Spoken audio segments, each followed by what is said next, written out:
Obrigada por ter vindo. Aqui a gente tenta dividir um pouco do nosso conhecimento sobre o transtorno de humor com a população, com a comunidade de uma forma geral. Hoje nós vamos falar um pouquinho sobre hábitos saudáveis no tratamento da depressão. Mas aí eu resolvi falar um pouquinho o que é saúde, né, para a gente saber o que é doença, né? Então, a saúde mental é o equilíbrio entre um patrimônio interno e as exigências ou vivências externas, respeitando o legal e o outro. Porque, para nós, o que vem a ser, para muita gente, né, quando a gente diz para as pessoas, olha, você está com um problema, as pessoas às vezes dizem, não, mas eu sou assim, eu sempre fui assim, a minha vida toda. E não tem a percepção da mudança, da diferença, né? Então, o importante é ter a noção do que é o ideal, do que é o normal, né? A definição oficial da saúde possui implicações legais, sociais e econômicas. É um termo usado para descrever o nível de qualidade cognitiva ou emocional. Admite-se que o conceito de saúde mental é mais amplo que a ausência de transtornos mentais. Eu costumo dizer que o que é a saúde, de uma forma geral, mental, é o equilíbrio entre mim e a relação com o mundo. Que mundo é esse? O outro, que são as relações afetivas, sociais, profissionais, financeiras, lidar com questões econômicas, físicas, que também tem alteração. Então, tudo isso é o que vai nos conduzir a buscar o entendimento do que é a doença. Porque na doença, estas relações estão comprometidas. Então, por exemplo, às vezes tem uma pessoa que tem um problema que profissionalmente a pessoa se dá super bem, é ótimo naquilo que faz, mas em casa não se dá bem com a esposa, briga com a esposa, com os filhos, não tem uma relação legal social, não tem uma relação legal com o mundo, além do profissional. E ela acha que isso é normal, né? Os critérios de saúde mental. Atitudes positivas em relação a si próprio, crescimento, desenvolvimento e autorrealizações, integração e resposta emocional boa, autonomia e autodeterminação, percepção apurada da realidade, domínio ambiental e competência social. Então, na verdade, o conceito ele é bem amplo. Lógico que ele varia muito de cultura para cultura, né? Nós temos que levar em consideração as culturas de uma forma geral, né? E para eu falar da doença, né? Da doença, eu parti desse pressuposto para a gente ter entendimento um pouquinho do que é a depressão, que inclusive as pessoas não conseguem ter muito bem essa percepção de algo que para nós que tratamos disso é tão impactante, né? Que é uma doença. Depressão é uma doença, não é tristeza. Eu até brinco com os meus pacientes que depressão tem depressão sem tristeza. Como assim? Ou se tem depressão com irritabilidade e não necessariamente com tristeza. Atinge cerca de 18% da população. Então, se nós aqui somos, 20, quase 2 pessoas têm depressão, né? É uma patologia recorrente também. Então, uma pessoa, quando tem um episódio depressivo na vida, a chance dela ter o segundo é em torno de 50%. Se ela tem o segundo, a chance de ter o terceiro é em torno de 70% a 90%. Se ela tem o terceiro, isso a gente já vai caracterizar uma depressão recorrente. Então, ela vai ter depressão ao longo da vida, né? É uma doença que atinge a neurotransmissão, ou seja, tem uma alteração neuroquímica. A química cerebral fica alterada num quadro depressivo. Então, não é só uma questão de, não, eu estou assim porque eu terminei com meu namorado, perdi meu emprego, perdi um ente querido. Sim, vai ter uma reação depressiva que é normal e natural de todo mundo, né? Mas a síndrome depressiva, que é outra coisa, não necessariamente. Eu brinco que quem tem depressão não é quem quer, é quem pode, porque aí tem os fatores que implicam, né? Aqui é a questão genética, os próprios fatores ambientais, o uso de drogas que estão dentro disso, né? Drogas que eu falo não só são drogas ilícitas, drogas lícitas também, como corticoide, no caso de doenças reumatológicas, como o caso de medicação para pele, como o Roacutan. Então, tem uma série de substâncias que têm impacto e que a gente deveria saber, pelo menos a população médica, para orientar o paciente o que pode vir a ter. Há fatores estressores que contribuem para a precipitação do episódio. Então, se você tem a depressão ou um transtorno bipolar, seu filho vai ter a mesma doença, ele pode ter a genética, não necessariamente a doença vai estar expressa, né? Mas sabemos que há fatores que contribuem para o desenvolvimento da doença, né? Que são coisas simples, às vezes, e as pessoas não percebem, como a alteração do ciclo sono-vigília. Então, hoje, na nossa modernidade, né, nessa nossa vida tão rápida, onde nós nem conseguimos dormir direito e dormir bem, né, que o sono é uma coisa de tão importância que as pessoas não dão tão valor, isso pode ser um dos fatores precipitantes de doença psiquiátrica.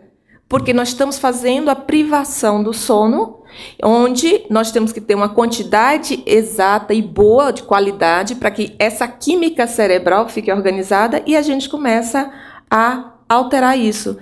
Aí outra orientação que eu sempre falo é disso, os nossos filhos, minha gente, cuidado com os nossos filhos.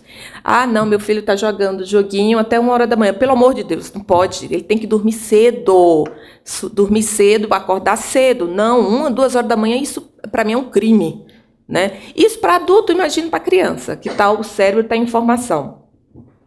É uma doença de impacto de saúde pública, né? Então, é uma doença uma das doenças que tem maior incapacitação funcional.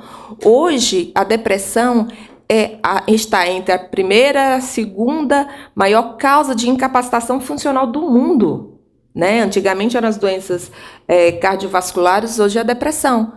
Então, assim, e a depressão é a doença do momento. Na verdade, vem crescendo muito por vários fatores, mas depressão sempre foi depressão desde que o homem é homem. Tem relatos disso desde o século V a.C. Então, na verdade, talvez a nossa forma também de viver a vida do jeito que a gente acredita que é o melhor, né, com toda a tecnologia, isso também tem um impacto.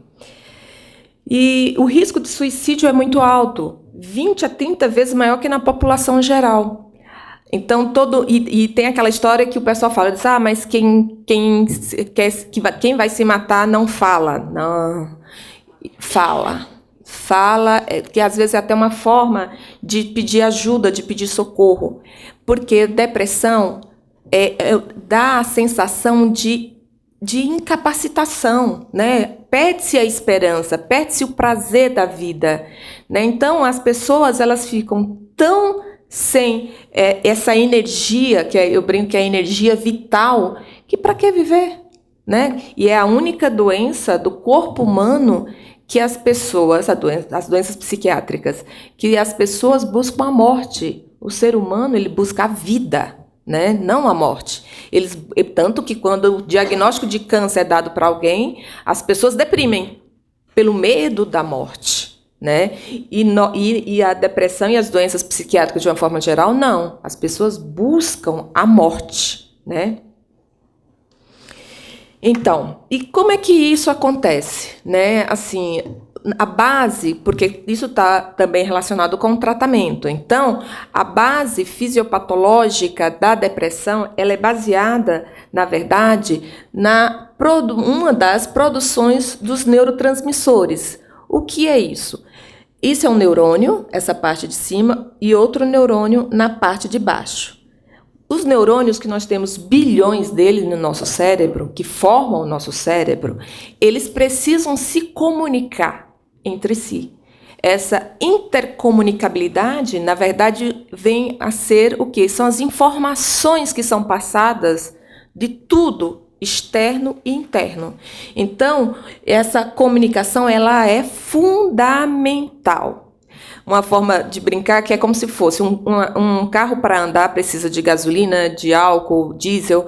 Nós, para funcionarmos, a gente precisa dessa boa, funcionarmos, vamos dizer assim, a nível cerebral, dessa boa intercomunicabilidade neuronal.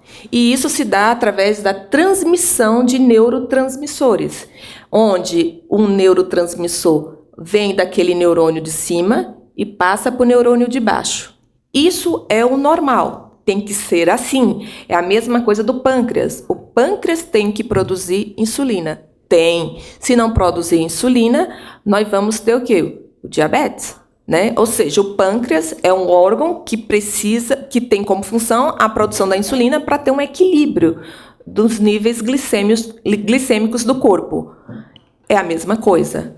Para nós funcionarmos bem, e o cérebro, o funcionamento dele, a expressão do funcionamento do cérebro, principalmente é o comportamento.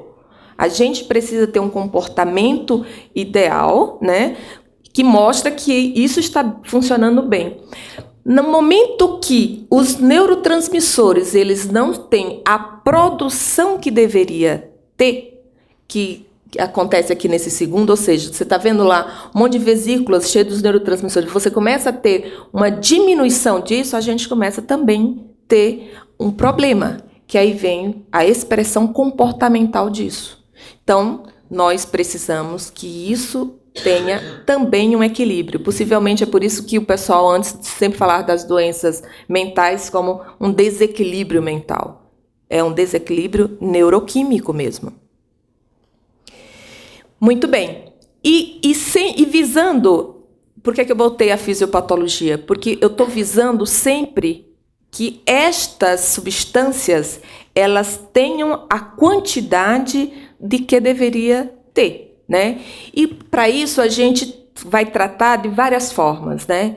Que possivelmente vocês já ouviram falar de algumas, né? Ah, isso serve para depressão?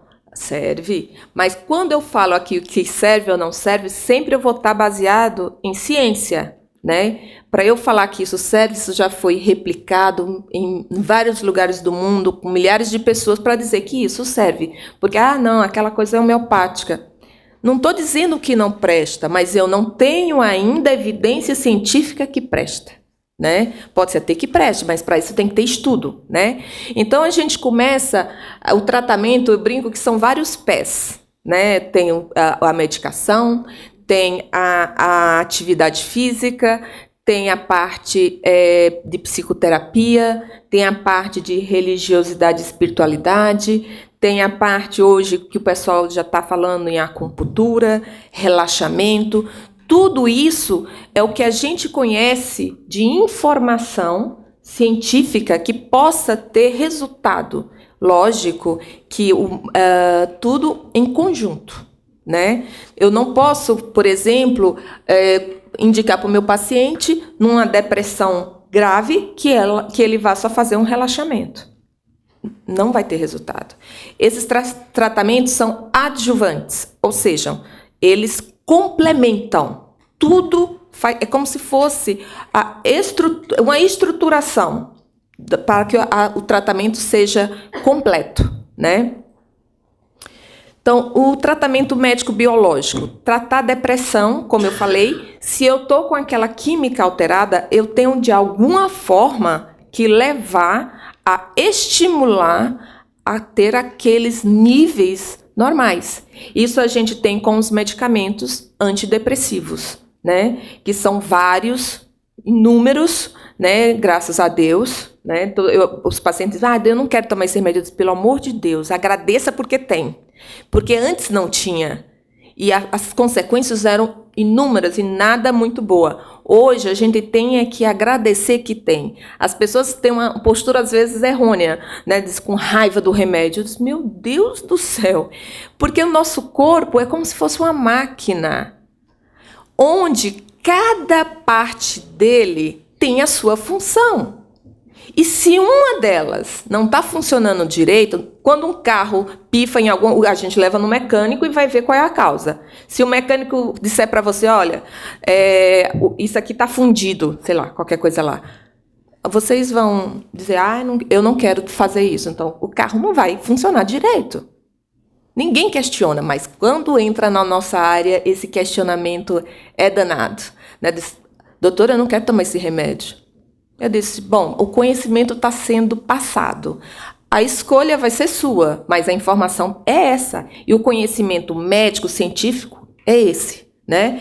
Então, nós temos vários antidepressivos. É verdade que os antidepressivos, como qualquer medicação, tem seu efeito colateral, é verdade, que são variados. Depende de cada paciente e depende de cada remédio, porque cada paciente com a relação com o remédio já tem respostas diferentes, entendeu? Quando um remédio é dado, não necessariamente o paciente vai ter a resposta imediata, tá? E muitas vezes o paciente não vai responder ao primeiro remédio. 40% dos pacientes não respondem ao primeiro antidepressivo. Isso que não, o médico errou? Não. O ideal era a gente ter vamos dizer assim, um mapeamento genético para saber qual o ideal para aquele paciente, que já está tendo estudos buscando esse caminho. Mas, por enquanto, a gente tem que dar aquilo que entra no perfil indicado para nós, né? Então, dos vários antidepressivos, quando a gente faz a escolha, é baseado no perfil, por exemplo, um paciente ansioso, tem algumas medicações que eu não vou escolher, porque eu sei que vai piorar a ansiedade. O paciente que não está dormindo, eu vou buscar uma medicação que melhore o sono dele. Por quê? Porque se eu der um outro, pode até às vezes estimular mais ainda e alterar a questão do sono. E por aí vai. Então, a escolha ela não é da nossa cabeça, ela também é criteriosa, né? Os tratamentos médicos, biológicos, e temos os físicos, como o ECT, que é a eletroconvulsoterapia, que é consagrado esse tratamento, não é coisa do século passado, não é coisa que nós estamos maltratando o paciente. O ECT é considerado um dos tratamentos melhores até hoje. Hoje a gente já tem também a estimulação magnética transcraniana, que é o quê? Que é o estímulo magnético, né? Com ondas eletromagnéticas. Então, com a onda magnética, eu vou tentar estimular a produção daquelas substâncias que eu mostrei lá em cima, dos neurotransmissores. Hoje também a gente já é falado da terapia VNS, que é a estimulação do nervo vago. É como se eu fosse implantar um marca-passo, por exemplo, o coração. Ninguém questiona se o cardiologista chega para você e diz assim, o seu coração está com frequência cardíaca muito baixa, 30, 20, nós temos que implantar um marca-passo, porque senão você pode ter uma parada e ninguém vai questionar isso, né? Sim, senhor, doutor. O cérebro é um órgão com muita similaridade com o coração. Ele tem eletricidade, ele tem ondas elétricas, tanto que a gente não tem o encefalograma, eletroencefalograma, é muito parecido. Aí eu até brinco, se você chegar em parada cardíaca, eu sou clínica também, tá? Em pronto-socorro, chega o paciente em parada cardíaca, eu vou lá com o eletroconversão dele, eletroconversão cardíaca, e quando ele melhora, tudo passa, ele diz, doutora, obrigada, você salvou a minha vida. Muito bem, eu fiz o meu papel, porque ali eu estava salvando uma vida, estava reanimando o coração dele. O cérebro é igual. Aí, quando eu digo para o paciente, eu gostaria de indicar uma eletroconvulsoterapia. Você está louca? Eu indiquei um dia desse aí para uma grávida, que a família disse, doutora, ela está grávida. Eu disse, principalmente por isso que eu estou indicando. Porque ela está grávida e a depressão dela está muito grave e eu tenho que salvar 2 pessoas, a mãe e o filho. Então, mas aí vem o estigma, o preconceito, não, que é isso? Meu Deus do céu, eu só estou tentando organizar a química, que através dessa química vem as ondas elétricas, e as ondas elétricas elas só estão mostrando se esse cérebro está funcionando direito ou não. Ponto. E a terapia VNS é mais ou menos isso, é um marca-passo, vamos dizer assim, uma implantação de alteração do nervo vago, onde você vai buscar organizar uma alteração eletroencefalográfica, ou seja, buscando que a química esteja organizada. Psicoterapia, né? Uma vez eu doente, no geral, o que é que acontece? Quando um paciente usa droga, vou dar o exemplo da cocaína, do crack, que é fácil de se ver. Do crack, que é mais intenso. Não sei se vocês já devem ter visto um paciente usando crack, como é que ele fica? Inquieto, meio alheio, não falando às vezes coisa com coisa. Ali, aquela química está alterada. E essa química do cérebro alterada, ela está alterada exatamente por conta do crack, que está fazendo toda essa alteração neuroquímica. Isso é verdade, né? Quando essa alteração está feita, por exemplo, num quadro da depressão, uma das coisas que acontece é a alteração do comportamento, e eu vou dar o exemplo do pensamento. Então, vocês devem, na televisão, sair direto, um paciente que está usando crack matou o pai, matou a mãe, matou a avó, matou alguém. Porque aquela pessoa, apesar de ser o corpo dela, não é ela. Ali o pensamento está totalmente alterado, está distorcido. A realidade para ela está totalmente distorcida.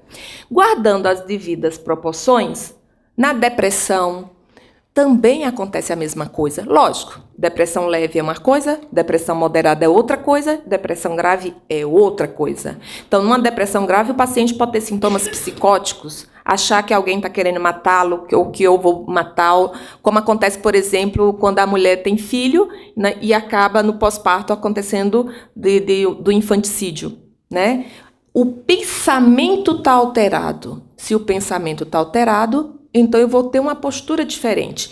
É aí onde a gente, em termos psicoterápicos, vai trabalhar para a pessoa entender, compreender e também saber lidar com esta situação, para que tenha manejo, né? Para saber buscar, esse problema está assim, porque uma coisa às vezes desse tamanho tem esse tamanho, pela forma como eu estou enxergando o problema.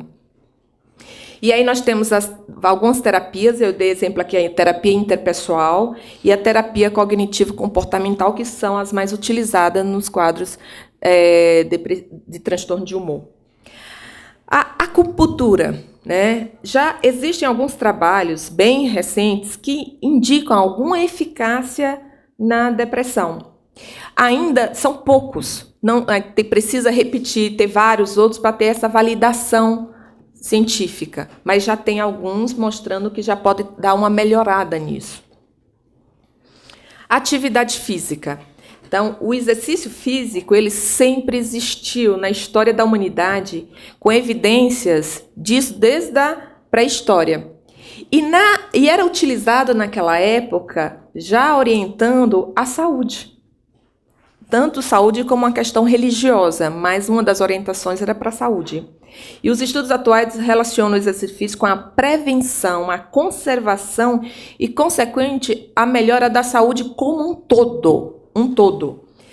Nessa última década, vem cada vez mais se fazendo estudos mostrando isso na nossa área, na da saúde mental, que está mostrando que tem excelentes respostas. Relaxamento. Apesar da origem relativamente nova desses procedimentos, também já vem, isso já é de civilizações muito antigas, né? As técnicas que são estudadas são variadas, mas também já se tem estudos, apesar de serem poucos, de que possam melhorar também os quadros de humor, principalmente no caso da depressão, como meditação, relaxamento muscular progressivo, a hipnose, o biofeedback, tudo isso é que hoje estamos procurando introduzir para fazer ser adjuvante no tratamento do quadro depressivo. Esse biofeedback aqui, eles são técnicas como se fossem estímulos, eles trabalham com a física quântica, né, tentando fazer com que aquela química fique organizada através da energia que é emanada tem um aparelho, né? Religiosidade e espiritualidade. A espiritualidade ela tem sido apontada como uma importante dimensão na qualidade de vida. Por isso que tem aquela frase célebre que diz: feliz do homem que tem fé. Eu concordo plenamente. Isso principalmente dentro da psiquiatria, por quê? Porque principalmente os nossos pacientes que estão relacionados com pensamento de suicídio e tudo mais, muitas vezes a crença protege. Não, se eu me matar, eu não vou para o céu, coisa desse tipo. Porque eu, como médica, sei que aquilo vai passar. Que aquele pensamento vai embora. Mas naquele momento da dor, às vezes a pessoa que a tem não aguenta, porque não vê mais luz no fim do túnel. Mas tendo o pensamento, dependendo de como eu lido com isso, e a parte espiritual é muito importante, faz com que segure muito isso. Além do que, na religião, o que é que acontece? Eu vou falar dos jovens, né? Por exemplo, nas religiões, a espiritualidade protege, por exemplo, a questão de uso de drogas, de álcool, né? De perder sono. Então, a coisa é mais organizada, se tem mais rotina. Isso, querendo ou não, a gente também tem uma proteção, né? Sem falar que você vai ter um suporte social, né? Onde na igreja, às vezes, a fulano está triste, vai lá o outro, ajuda, vamos lá, vamos sair, vamos conversar. Às vezes, simplesmente uma conversa. Às vezes, pode salvar vidas. Por isso, teve um colega que uma vez me perguntou: Aline, como esse teu telefone toca, hein? Por que tu não desliga? Eu disse: porque eu salvo vidas. Às vezes, quantos pacientes já me ligaram na hora que eles estão pensando em se matar? E eu até lembro que a primeira vez que eu tive, quando eu fiquei grávida e eu tive meu primeiro dor no parto, foi 3 horas da manhã, quando um paciente me ligou dizendo que ia se matar. Eu sentei, fiz tudo o que eu tinha que fazer, demorei em torno de 1 hora até organizar, chamar pai, mãe, todo mundo. Aí eu comecei a ter as minhas dores. Eu fui parar na maternidade e tive meu filho, entendeu? Quer dizer, eu não podia, nem nessa situação, eu tenho que ter o telefone ligado. Não tem como. Por quê? Porque isso dá suporte. Saber que tem alguém que você possa contar e que te entenda, né? Então, há evidências consistentes como na prevenção e recuperação de pessoas com depressão. Tanto que tem alguns estudos com pessoas internadas em hospital com câncer, né? E 50% dos pacientes com câncer, quase 50%, 40 e poucos a 50%, têm depressão. E aí, tem estudos mostrando que aqueles que têm a crença religiosa, que têm o suporte emocional, a quimioterapia tem menos efeito colateral, eles têm mais sobrevida, saem mais rápido do hospital. Tudo pela questão da crença. Então, a depressão é grave, gravíssima, é multifatorial e tem grande impacto na saúde pública. Então, nós buscamos de todas as formas, de todos os lados, fazer tudo para que a gente possa dar o suporte para o paciente. Aqui, o tratamento é baseado em vários pés, né? E um dos pés é um bom psiquiatra para orientar tudo, né? Porque também não adianta, olha, toma medicação, não faz isso. Se você não tiver uma orientação adequada, a pessoa não vai dar continuidade, porque precisa acreditar, né, que isso tem resultado. É isso, gente. Essa é a minha parte. Muito obrigada.